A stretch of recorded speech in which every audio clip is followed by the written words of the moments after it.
Hi, everyone. Right.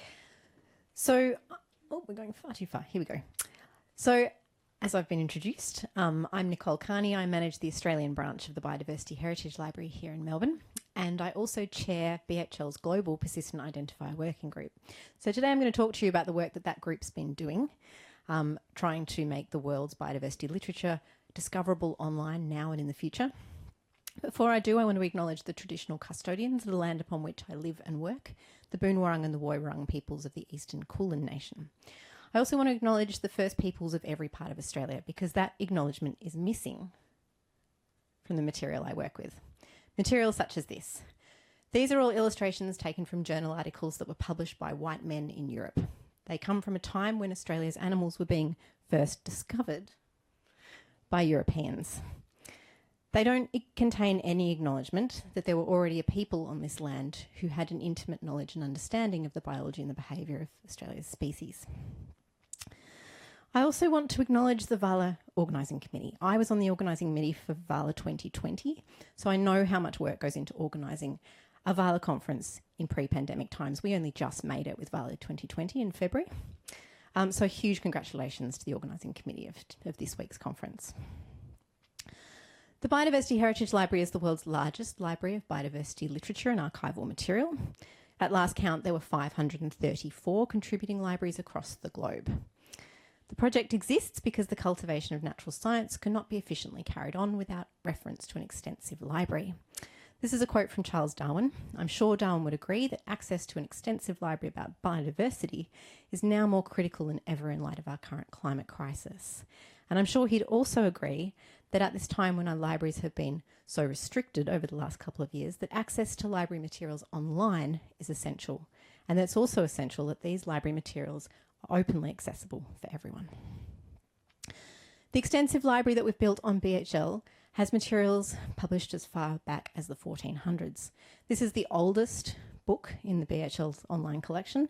It's Pliny's Natural History, published in 1969. Now, I've just been reading the Rivers of London series. Actually, I've been listening to it by BorrowBox, so this is a plug for our sponsor. He talks about Pliny's Natural History, the Peter Grant, who's one of the main characters. He's learning Latin by listening to it, so well done, BorrowBox. This treasure was digitised and contributed to BHL by the Natural History Museum in London. And this is one of the most recent items that we've uploaded onto BHL. It's the Dinosaur Field Report from 2021 from Inverloch, which is one of the most significant and prolific fossil sites in Victoria, and we uploaded that earlier this year, contributed by Museums Victoria, again here in Melbourne. So Museums Victoria is the founding organisation of BHL Australia. We began in 2020 with just one organisation, and we've grown. We now digitise material on behalf of 38 organisations across the country, and these organisations include our state museums and herbaria and libraries, as well as organisations like field naturalist clubs and royal societies that would not be resourced to do this sort of work themselves. We're a national consortium and we're nationally funded by the Atlas of Living Australia, so these organisations don't pay anything to have us do this work for them. And being a national consortium like this makes BHL Australia quite special. We're actually one of the only organisation that contributes to BHL, or the only operation that consists of more than one organisation. So most organisations contributing to BHL are organisations like the Natural History Museum of London or the American Museum of Natural History or Kew Gardens, who upload their own library collections and don't do this work for anyone else. But when it comes to making library materials accessible online, what we do is very similar to what our BHL colleagues around the world do. We select items from our library collections, we digitise those items, and we make those items freely accessible online for everyone. Along with their bibliographic metadata, the bibliographic metadata for each volume. So this is the landing page for a journal that we are uploading onto BHL at the moment. It's the Australian Orchid Review. And this journal level metadata is pulled from library catalogues, which makes it really useful for librarians. That data includes things like the title of the journal, the volume numbers, and the publication dates. But this information contains no context as to what's within these journals. We know it's about orchids, but doesn't even contain any specific information, which means it's actually not very useful for anyone other than librarians. BHL Australia has spent much of this year uploading orchid journals in response to an urgent request from researchers studying the impact of the devastating 2020 bushfires on Australia's native orchid species. These orchid journals are full of critical information about past distribution and abundance.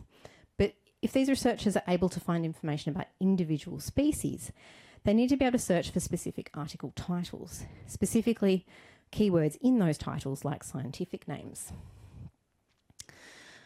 Before I continue, I have to acknowledge that the BHL website has some incredible search functionality within its own website, and that includes full text search, which searches the full OCR text across all 60 million pages on the website. I learnt just in the previous talk that we really should be using AI generated text, because I can reassure you that the OCR is terrible in most cases. We also have taxonomic name recognition, which pulls out named entities or scientific names from that OCR and links it to other content online. But these tools are only available within the BHL website, and if you're going to be truly discoverable, you need to be discoverable via the tools that your primary audience is using and most people use to find stuff online. Journal articles are the primary bibliographic unit in academic research. Most academic research is published in journals. Most journals cite other journals. To quote one of our orchid researchers, this is the information we need to refer to when we're doing a conservation assessment of a species towards having it listed as vulnerable, endangered and critically endangered. So to achieve this, we need to make sure that the articles in BHL are discoverable. We need to add article data to BHL, and we need to add DOIs or assign DOIs to those articles. So I'm sure most people in the room know what a DOI is, but it's a unique and permanent identifier that provides a persistent link to a piece of content online. And to demonstrate why it's so important that our historic literature has DOIs, I'm going to use a modern article. So this beautiful creature popped up in my Twitter feed in 2018. It's the announcement of the discovery of a new species of pygmy seahorse, which is about the size of a grain of rice. In that tweet is a DOI. If I click on that, I'm taken directly through to the primary literature, to the primary description here. And if I want to know more about pygmy seahorses, I scroll down to the reference list. There I find more DOIs, which allows readers just to keep clicking through the literature in a never-ending chain of knowledge. But there are articles in that list that are missing DOIs, and that keeps me awake at night. This one, for example, doesn't have a DOI, which means readers can't click through to it online, which is a pity, because it's online. It's on my website, on the BHL website, and there's no DOI. Which is a problem, because without a DOI, we learned about feedback loops today in the AI keynote. If something is hard to find, people won't find it, fewer people will cite it. So fewer readers, fewer citations if you lack a DOI. BHL content, or all our historic content, is in danger of falling into obscurity if we don't bring it into that modern linked network of scholarly research. 2020 provided a unique opportunity for us to do something about this. Like most operations around the world, BHL Australia was severely impacted by the global pandemic. I very sadly sent my staff and my volunteers home in March 2020, and for a full 9 months of the year, we were unable to access either our library materials or our scanning equipment. 2021 was not much better in Melbourne. We had to find valuable, meaningful work that we could do from home. Anyone that's heard me talk about my BHL Australia staff, and particularly my volunteers, will know that there's no stopping them. Within days of me sending them home, they were contacting me saying, so how can we contribute from home? I hadn't worked out what I was going to do from home yet, but we were locked down, but we still had this willing and dedicated workforce. So the first thing I did once the dust had settled was to contact all of our existing BHL Australia contributors to ask them whether they had any born digital or previously digitised content that we could upload online. And then I started contacting new contributors. And the response was pretty overwhelming. I got 22 of our contributors responding with digital content, and 7 of those were new contributors. So we couldn't scan anything ourselves, but we could still upload material from other organisations. 2020 wasn't so bad after all. Despite the fact that we were completely shut down for 3/4 of the year, 2020 was actually our second best upload year ever. We only experienced an 18% drop in uploads from the year before. And then in October 2021, Melbourne was declared the world's most lockdown city. And despite this, we actually uploaded more content last year than any other year ever, so over 65,000 pages. But accessible does not equal discoverable. Just because we put something online doesn't mean people will be able to find it. So once I had enough digital content coming in to keep my team busy, I turned my attention to making our existing content more discoverable.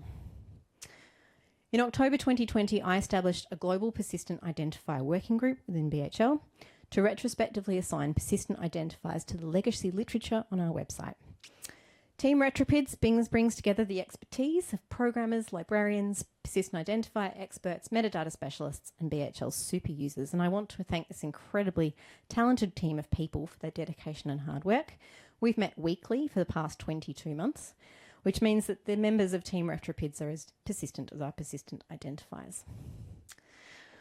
So I'm going to use one of my favourite articles on BHL to run through the basic process of what it takes to mint a DOI for a piece of historic content.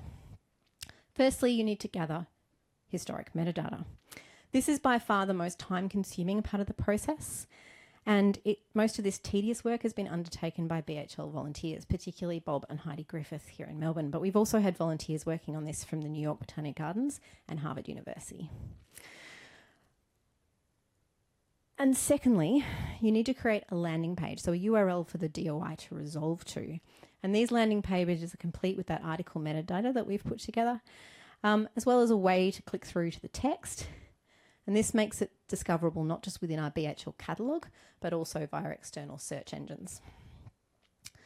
And as of March this year, we've actually uploaded pre-generated PDFs to all our landing pages, and this brings us in line with modern publication standards and also pops us right at the top of Unpaywall's referral ranking system, which preferentially sends users to open access versions of articles that have PDFs. Now, I don't know who's heard of Unpaywall. Who's heard of Unpaywall?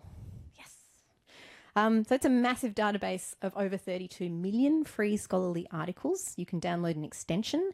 It allows you to click through from a paywalled article through to an open access version online, providing there is one online. And it preferentially sends people to ones that have DOIs and also that have pre-generated PDFs. They love us.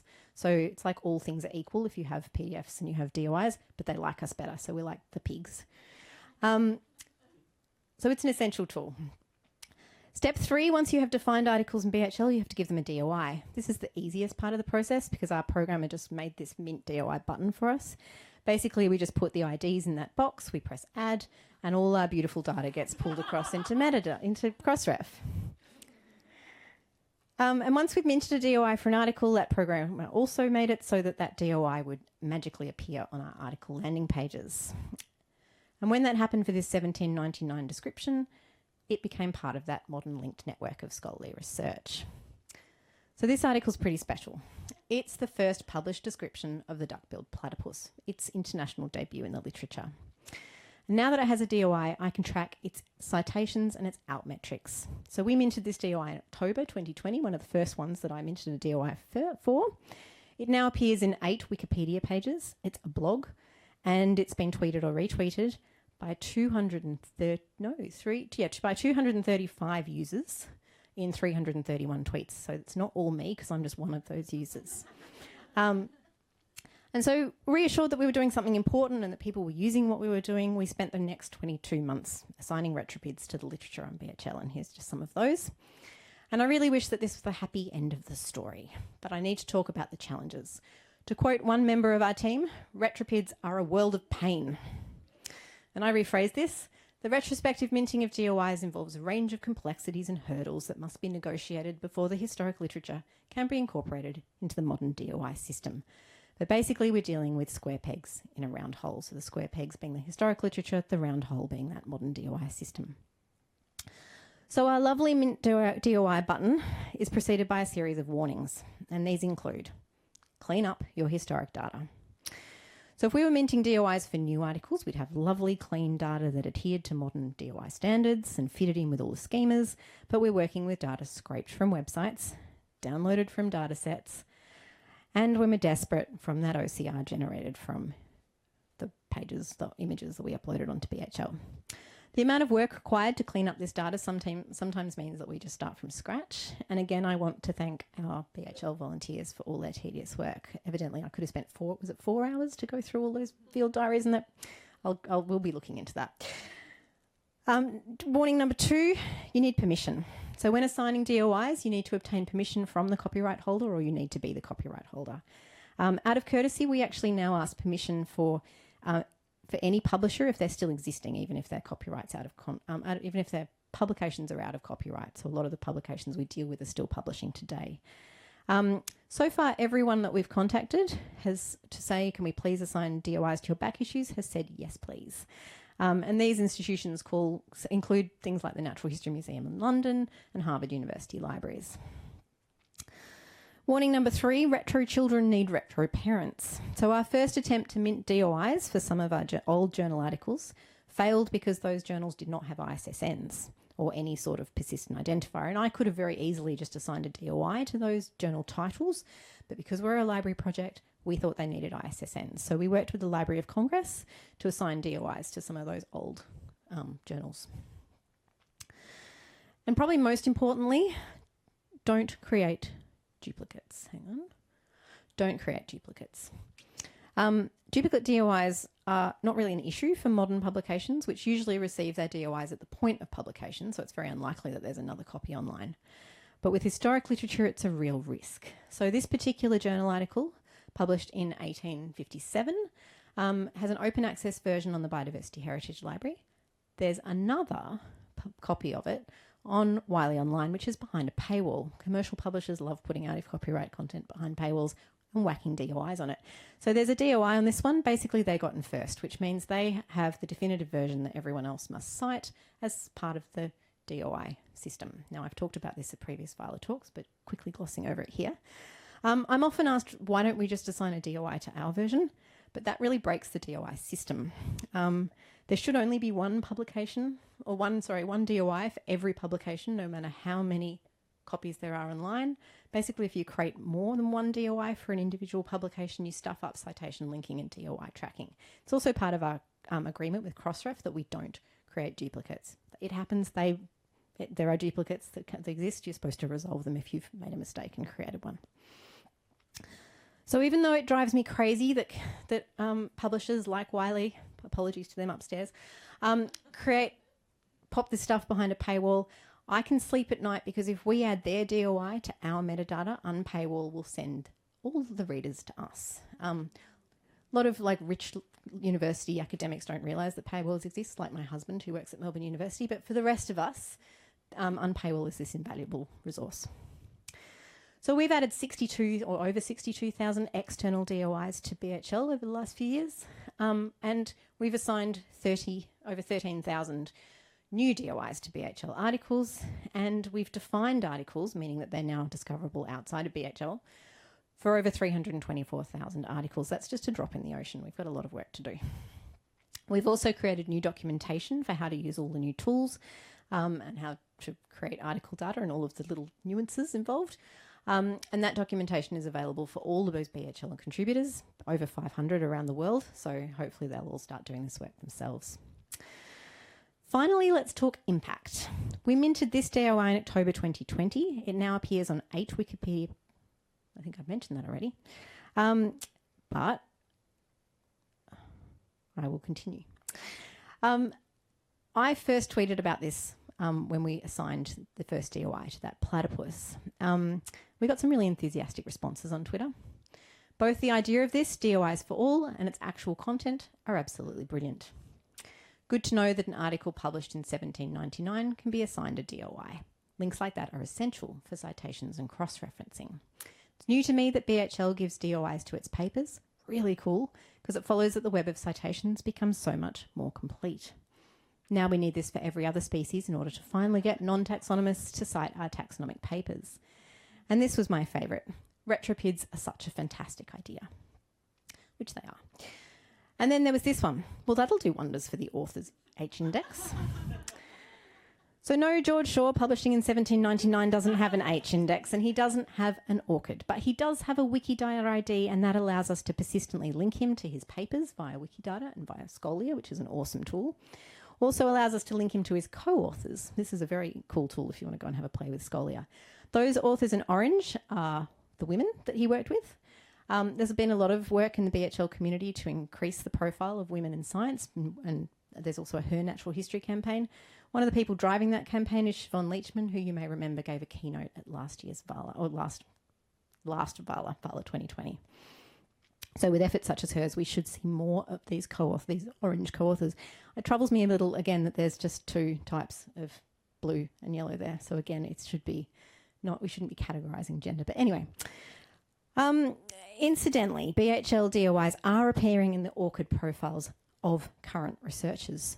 And that means that we are doing wonders for the authors in H indexes. We've assigned DOIs for two different journals in this person's ORCID profile, one published in 2010 and another in 1979. And this research is benefiting from our H index magic on articles that he published as far back as the 1960s. So living researchers are getting DOI credit for those articles published way back then. Back to our platypus article, I've been actively tracking the performance of this DOI since 2020. It's like my little pet project. I get notified of its research output, and I was super chuffed when I saw that it was cited using its DOI in a paper published in 2020. But then I was blown away when I got a notification saying it had just been cited in an article from 1999 and another from 1995. Turns out that the hosts of this content, Oxford Academic and Elsevier, were rerunning their citation indexing. And what that meant was our retrospectively assigned DOIs are being retrospectively linked to old citations, which is very cool. So I got really excited about this. I started looking for more examples of this in the literature. So this is our most viewed book on BHL, Systema Linnaeus. We assigned a DOI to this title back in 2011 when we started assigning DOIs to books and monographs.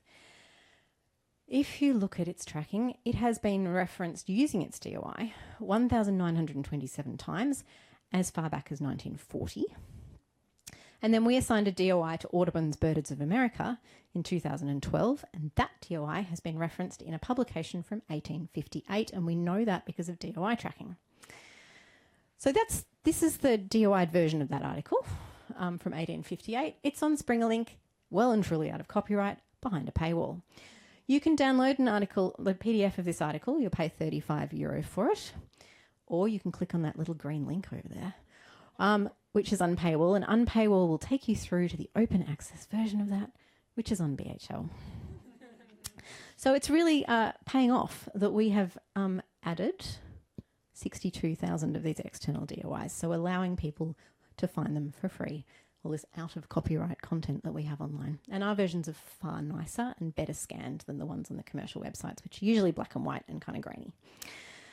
So we're going to keep adding those external DOIs.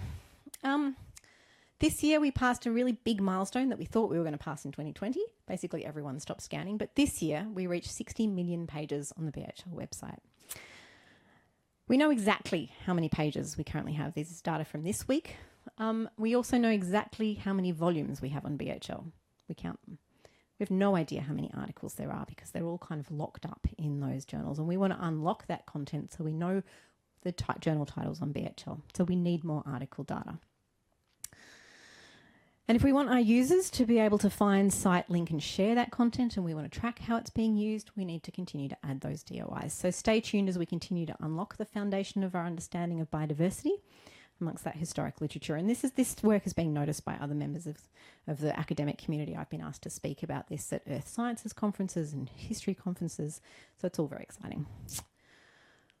Usually I show this slide at an end of a talk and say if your organisation's name is not up on that list and you've got biodiversity content that you'd like to make available online, and as I said, we organise all the cost of that, come and talk to me. But I also want to say if your name is on that list and your organisation is already contributing to BHL and you'd like to have DOIs assigned to your content, please let me know. We'd be very happy to help. So thank you very much for listening. If you have any questions, very happy to answer them.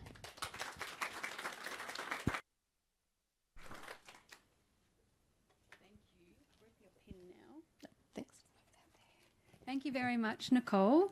That was fascinating and just brilliant to look at. I'm sure you'll all agree. Just have a question here. There is a wow in front of this question.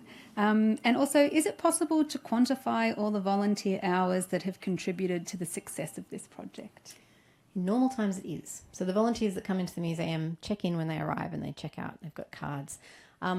As I said, it was really hard to keep my volunteers down. One of our volunteers said, I can sneak into the building. And I was like, no, you can't. And he said, I know how to get in, because he's been there for years. I said, the only people allowed in the building at the moment are the security guards and the guys fixing the leaking giant squid tank. So essential workers, those. He and his wife Heidi, or Bob and Heidi Griffith, basically worked the entire lockdown for us, and I have no idea how to quantify that. But yes, normally we do. I mean, they're our primary scanners usually, and they said said a number of times I was keeping them off the streets, and I actually couldn't keep up with them.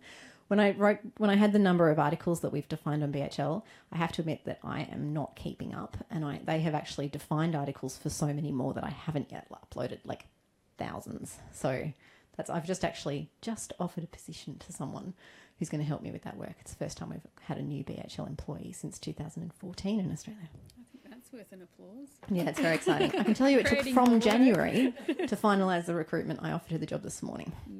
Yay. So, new library job. Just sort of looking. If anybody had a question that's not loading, because this sometimes can stall, feel free to shout out. I was wondering, what would the length of time be from the start of a process when you identified a text that you want to go through this process to the end? For an individual article, yeah. or for... Yeah. Well, it depends. It really depends on the journal. So every journal threw up crazy quirks. So, I mean, just one crazy example is the journal on the research of the Lepidoptera, which is one we've been working on. The crazy thing that happened with that one is that I went to assign DOIs to it, and it said, this ISSN is already owned by another DOI registrar. And I'm like, no, there are no DOIs at all. I've got permission from the publishers. Turns out that that was a journal that had closed publication or ceased publication in 2017. And they'd taken down their website. They'd put all of their content onto BHL. So we had the entire run of the journal all the way from the beginning, which was like early 1900s through to 2017.